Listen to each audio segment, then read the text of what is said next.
They say the shadow man follows you when it's quiet, when the whole world goes still, and you're the only sound left. The old folks in town used to say it as a joke, a warning they'd tell kids to keep them inside after dark. Don't be the loudest thing in the night, he'll hear you. I never believed it.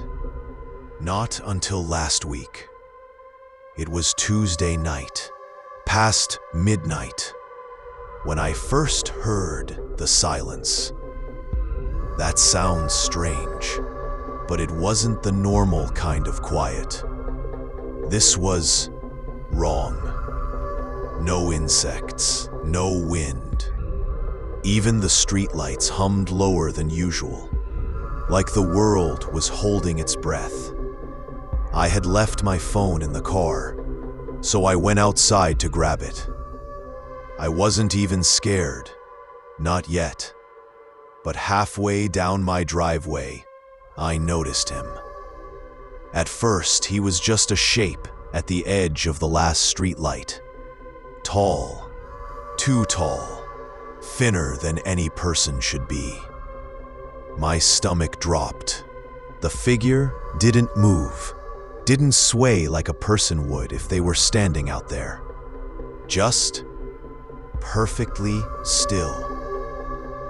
I thought maybe I was imagining it, until it tilted its head. That tiny, slow motion nearly sent me running. My instinct screamed to go back inside, but my legs carried me toward the car anyway. I grabbed my phone and turned back, and that's when I heard it. Step, drag, step, drag, footsteps, perfectly timed with mine, just a fraction of a second late, like an echo that wasn't really an echo. I tried walking faster. The sound followed. By the time I reached my porch, I risked a glance over my shoulder. He was closer now, not under the streetlight anymore, but standing in the middle of the road.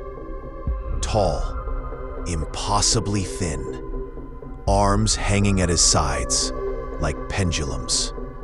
Shadow stretching across the pavement, even though there was no light to cast it. I ran inside, slammed the door, locked every bolt, but the sound didn't stop. Step, drag, step, drag. Closer now. I backed away from the door. The house was dead silent, except for my heartbeat and those dragging footsteps just beyond the walls. Then, silence again. For a moment, I thought maybe I imagined everything. I turned toward the hallway and nearly dropped to my knees. At the far end of the hall, where the darkness pooled, he was standing inside my house. Not solid, not fully there, just a deeper shadow in the dark, but I knew it was him. Then the world blinked. The refrigerator hummed back on. A dog barked somewhere outside, and he was gone. I told myself it was stress. Or maybe I had fallen asleep, standing up, and dreamed it all. But the next night, it happened again. The silence came first. Heavy, unnatural, like the world holding still. I tried to ignore it. Turned up the TV, made noise. But then the screen flickered and went black. And in the reflection of the dark screen, I saw him, standing behind me. I spun around, nothing there, but on the window behind the couch, there was a handprint. Long, thin fingers, smeared against the glass from the inside. I started asking questions around town.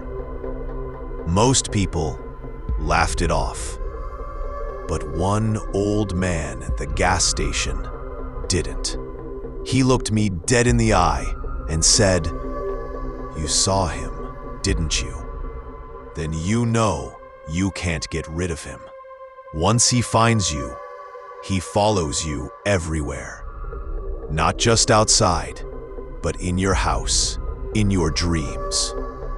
The quieter you are, the closer he gets." He told me there used to be others who'd seen him, people who disappeared without a trace. The police would find their houses perfectly clean, food still on the table, lights still on, but no bodies. Just long, wet footprints leading into the darkest corner of the house and stopping. By the third night, I stopped sleeping. Every time I closed my eyes, I heard the dragging footsteps circling my bed. When I finally passed out from exhaustion, I woke up at exactly 3:33 a.m. to total silence. And he was there, standing at the foot of my bed. No face, no features, just darkness shaped like a man. His head tilted the same way as the first night, watching me. I couldn't move, couldn't scream. He took one step closer, and the room went colder than ice. Another step, and my phone lit up on the nightstand, flickering with a single word written across the screen in red letters. The last thing I remember before blacking out was his shadow falling across me like a blanket.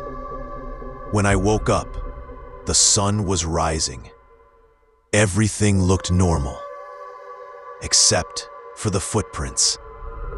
They led from my bed to the bedroom door, and then stopped, as if he was waiting right outside.